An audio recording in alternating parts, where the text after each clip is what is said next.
கடவுள் என்னும் முதலாளி கண்டெடுத்த தொழிலாளி விவசாயி விவசாயி.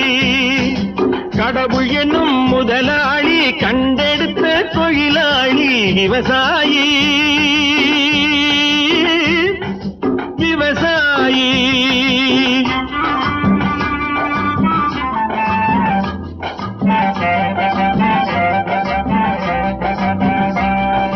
முன்னேற்ற பாதையிலே மனச வைத்து முழு மூச்சாய் அதற்காக தினம் உழைத்து, முன்னேற்ற பாதையிலே மனச வைத்து முழு மூச்சாய் அதற்காக தினம் உழைத்து, மண்ணிலே முத்தெடுத்து பிறர் வாழ, மண்ணிலே முத்தெடுத்து பிறர் வாழ வழங்கும் குணமுடையோன்